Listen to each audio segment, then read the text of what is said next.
Hi everyone, Richard here at Calvin Wazoo with another video and another installment in the series Frank Zappa, one album at a time. I am entering the period of Zappa's career that for me is probably the most solid and represents his best material. Then that's just, my opinion. A lot of people like the early Mothers material and the compositions from that era. Other people like the Flo and Eddie years a lot, and then of course some of them really hate the Flo and Eddie years a lot as just being too puerile.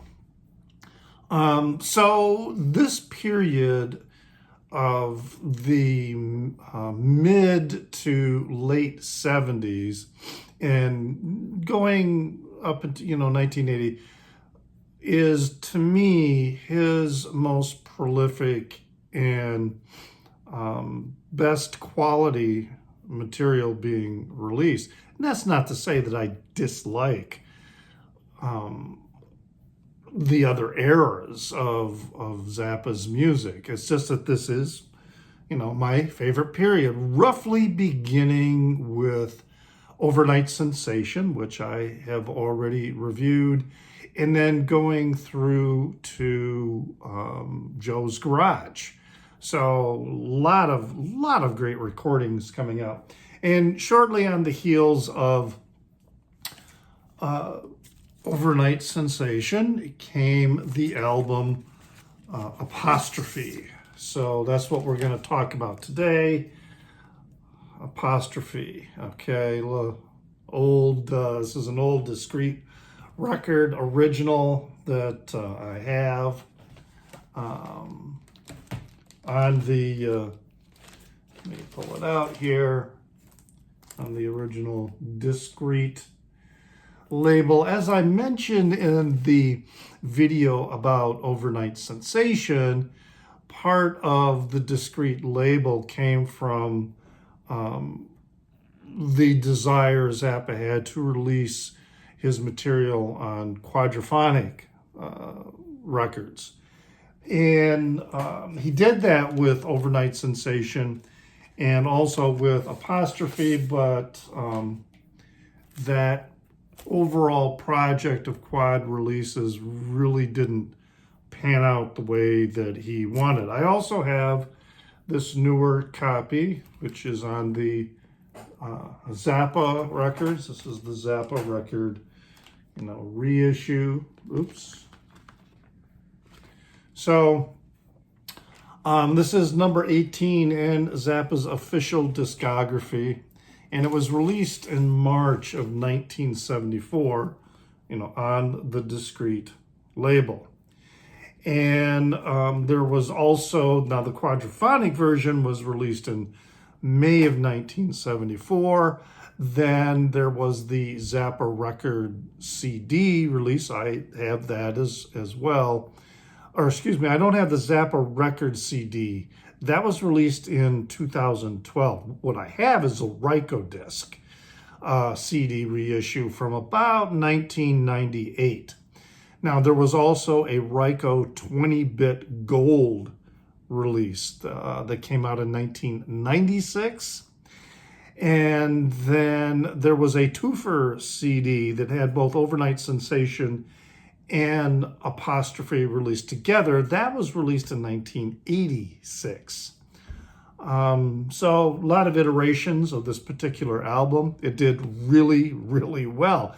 In fact, it was the first certified gold record of Zappa's career, selling 500,000 copies, which has sold much more than that since. But while both Over-nite Sensation and Apostrophe hit gold record status in terms of sales, Apostrophe did it first, even though it was released after Over-nite Sensation. This record also made it to number 10 on the Billboard charts. I mean, he cracked the top 10 albums, in the charts with this. This was such an amazing feat. All right, so he had left Warner Brothers, and that's when he started the record company or the record label Discreet. So to celebrate the gold record status that he achieved with this, he hired a marching band and staged a parade in front of the Warner Brother offices.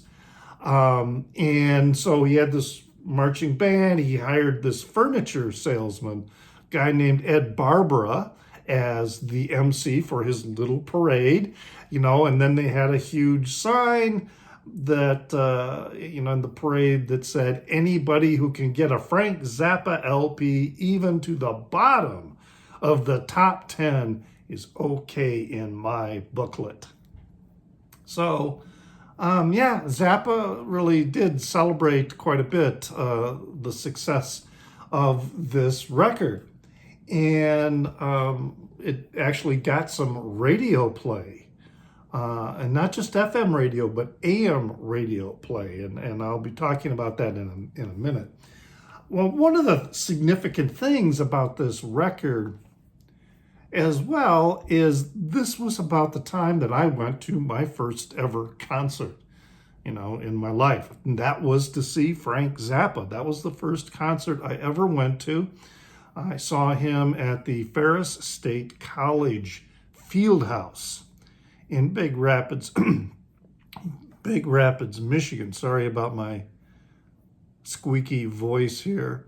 I guess I'm going through, my voice is changing again as I get older. Maybe I'm going through puberty again. I don't know. Anyway, I was 15 years old. The show was April 28th, 1974.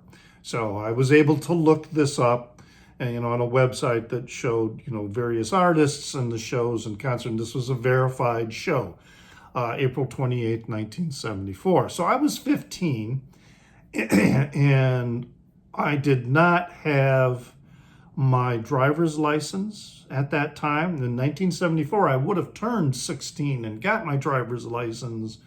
But at this point, this is before I'm 16, it's the spring of 1974, I probably had a learner's permit, but for me to drive, I had to have a licensed driver with me.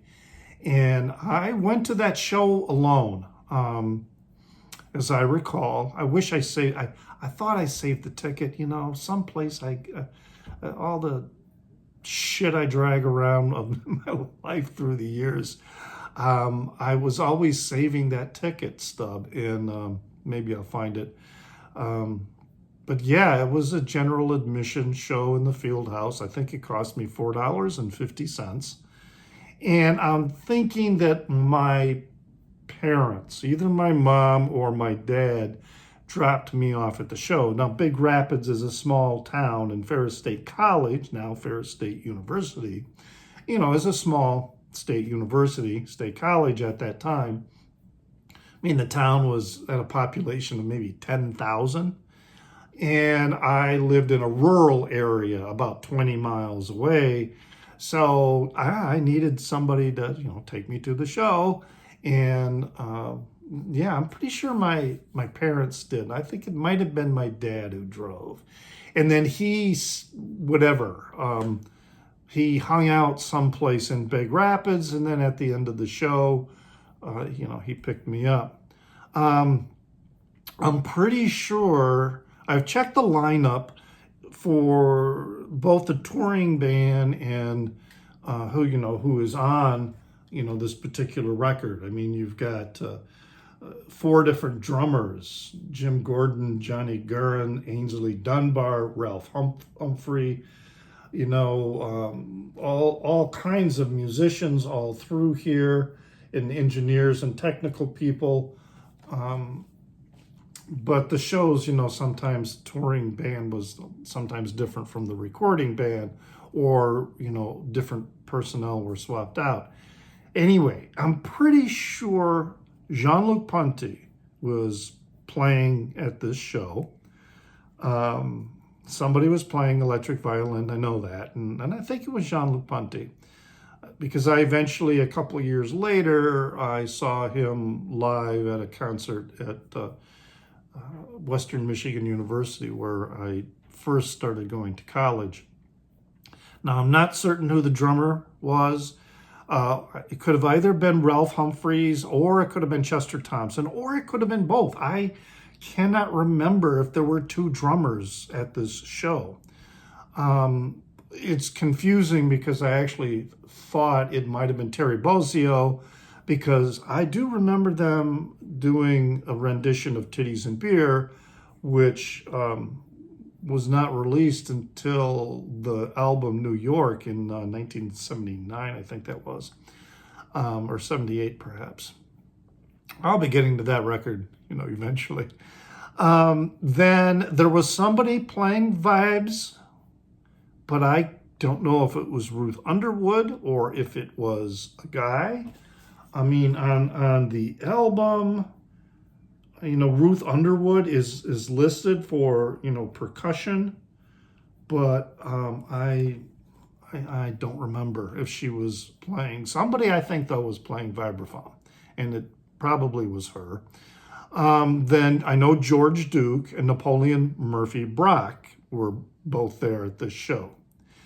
And when it came to the set list, I'm pretty certain that they played Cosmic Debris, Stinkfoot, Inca Roads, Titties and Beer, like I mentioned, and Montana. Now, those songs I'm pretty certain about.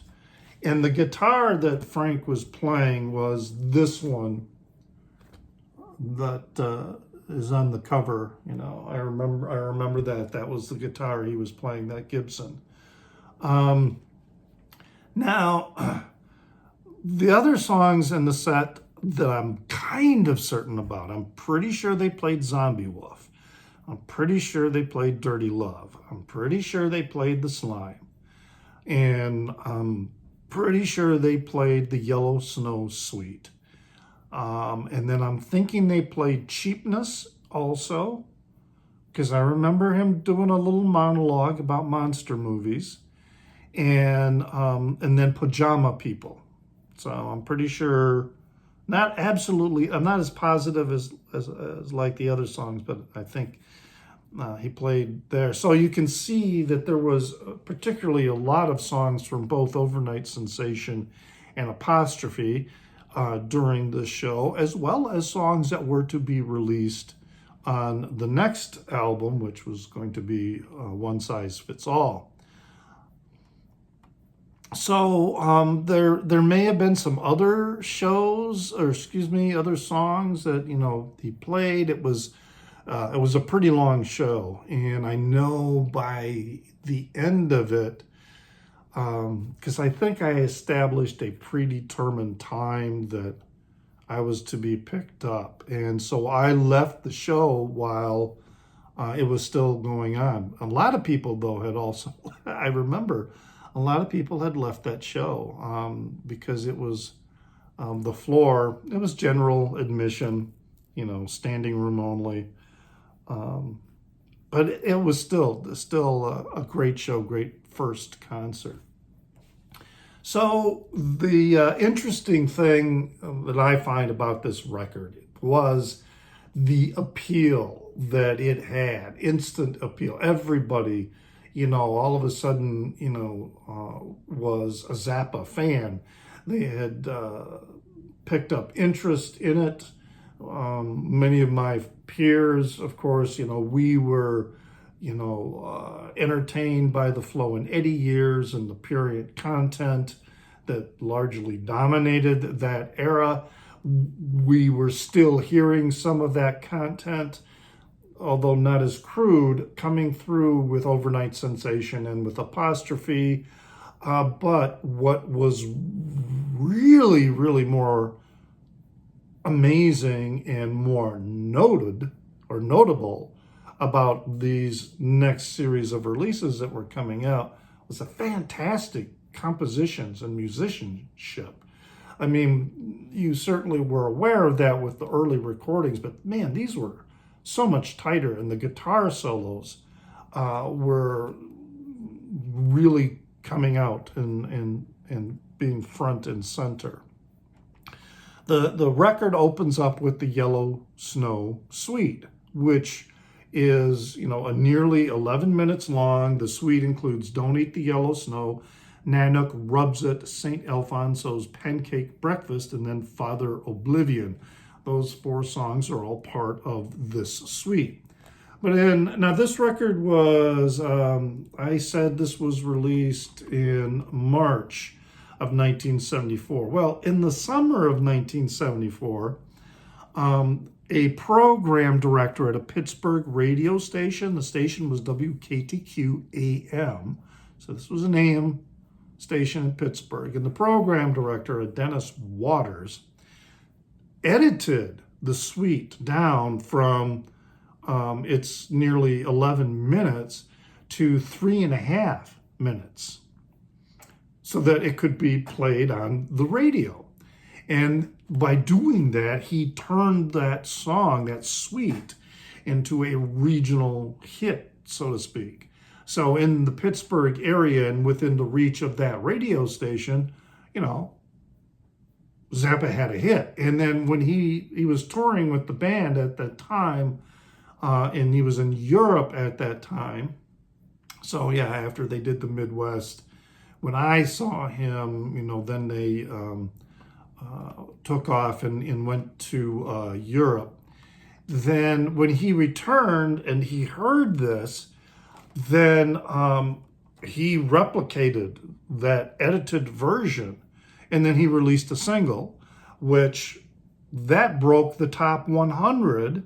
It reached 86 on, the national charts. So the song was getting major radio play on AM radio because of the edit that he released. But it was also getting a lot of FM radio play, and the FM stations would play the entire suite, from, the album. That's what FM stations did at that time before they had, corporatized playlists.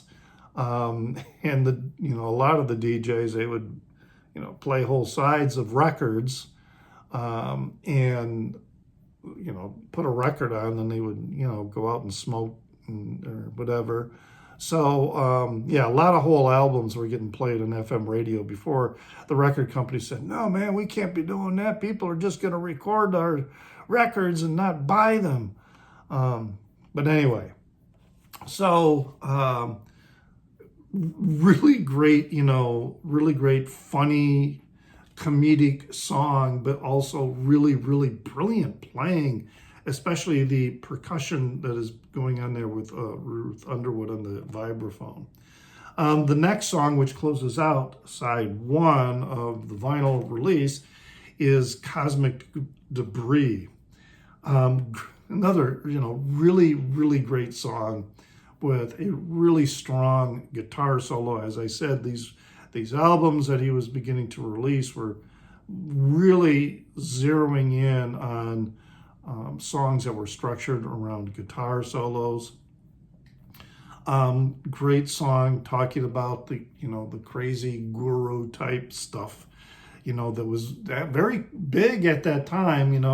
This was about at the time when transcendental meditation was really taking off. And when I started going to college, it was amazing how many people were like, oh yeah, man, I'm into TM, I got my secret word, for whatever. I, of course, thought it was all, which was largely, started by the Beatles, I guess. So anyway, we got that Cosmic Debris song. And then side 2, we've got this interesting short song called Centrifugal Force. Now, this is based on a drum track that Johnny Gurin did for Frank in a completely different recording session. And it, although this record doesn't give credit to Gurin on this recording. I believe in other subsequent releases he is credited. He's not credited on the Zappa Records release either. But anyway, Frank told him that he was using that drum track, and he's like, "What? I don't know what you're talking about." He says, "Yeah. I took that drum track, and I wrote a song, to go over it." So, just interesting how Frank would do that. That he would take recording tracks and create entire songs just based on instrumental part. Guerin, by the way, is quite a session drummer, to have worked with Frank Zappa. He's also played with the Beach Boys, with Frank Sinatra, George Harrison, the Byrds, Oscar Peterson, a lot of people, definitely a lot of people also in the jazz arena. Now, the next song is the titular jam called Apostrophe, which includes Frank Zappa on guitar and Jack Bruce of Cream on bass, and then the maniacal drummer Jim Gordon on drums. And it is a killer jam. The Jack Bruce on electric bass is just super amazing, and just kind of something that they put together, in the studio. I guess Frank was looking for something that Bruce would be using his cello, but he didn't have it with him, and so they compromised and they ended up doing this jam, which didn't get played very much. In later years, Frank started to put it into his shows, but for the most part, when this was released, it was not part of the set list with any of the shows. Then we go into the song Uncle Remus. Now, Uncle Remus is another one of these songs that began with a piano part that George Duke wrote and which Frank produced as part of a demo set, that George Duke was putting together. And this piano part in this one particular demo, Frank really liked, and he told George, I'm going to write a song over this piano part. Now, this is one in which he did give writing credit to, as you can see with Uncle Remus, it says Zappa Duke. Okay. And it's kind of comes off as a semi-silly sounding song, but when you do listen to the lyrics, Zappa, he had already written songs about racism. He had spent time in jail. He certainly wrote a lot of songs that make fun of people, all kinds of people, and that include, he had songs that he would make fun of black people. He had songs that would make fun of gay people. But in the songs, he made fun of people and the things that they do and talk themselves into doing. And because he knew what blacks and gays went through in life because of that time that he was thrown in jail in San Bernardino. And he, was surrounded by people who were picked on by the police because of who they were. And that included blacks, African Americans, the Chicanos, and also gay people. These were the bulk of the people in jail. And that was something that stuck with Frank throughout his career. So this song, Uncle Remus,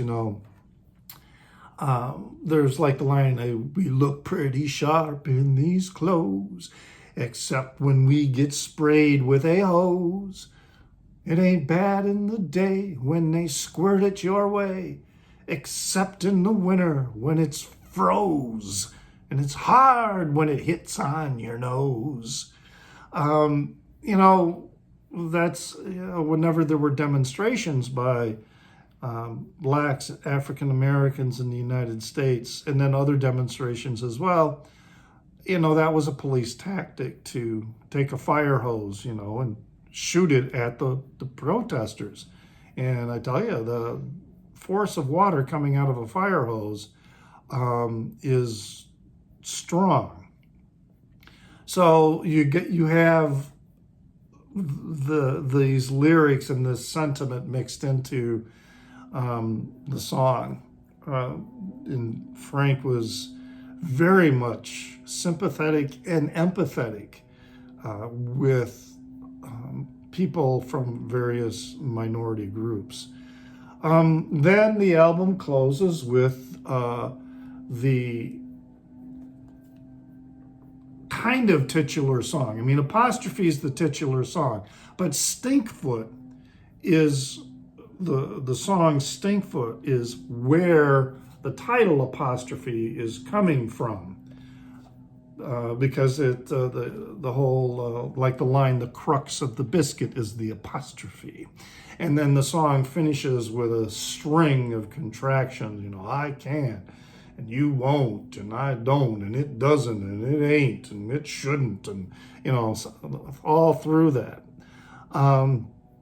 And the idea also that you've got the concept of Fido and the poodle also working in the song, which Frank explained that in an article, that Fido is not a real dog, but it's a concept akin to a leitmotif that Wagner used in many of his pieces, and same thing with the poodle. The poodle bites, the poodle chews it, and then the whole thing about Fido the dog and the slippers, but that's all part of the song Stinkfoot, which again has a really, really killer guitar solo in it. Bromidrosis is, I guess, the real technical term for the condition of Stinkfoot. The song is clever in so many ways, like the double entendre line, "Can you rinse it off, do you suppose?" Playing on the word support hose, suppose. Just totally clever song. Another one of the little, gems about the entire album. So yeah, this is number 18 in the official discography. One of the best, well, at the time, it was the best-selling record. I don't know in terms of in life sales. I don't know which one is the best. I should look that up for that information. But nonetheless, an amazing, amazing record. And it is turning out that, as I said, the next decade of material coming from Frank is going to be some of his, I think, strongest, tightest, most focused material out of his entire catalog. So I hope you enjoyed that. Leave a comment in the Down Under. Share your thoughts about Apostrophe or any of the other records as we move forward, that are going to be in this. I'll be talking about the others that are in this era of production for Frank. So yeah, share your thoughts in the Down Under. Love to see them. I've been enjoying the comments that I have been receiving. Great stuff from all of you. And as always, pray for the people inside your head, for they won't be there when you're dead.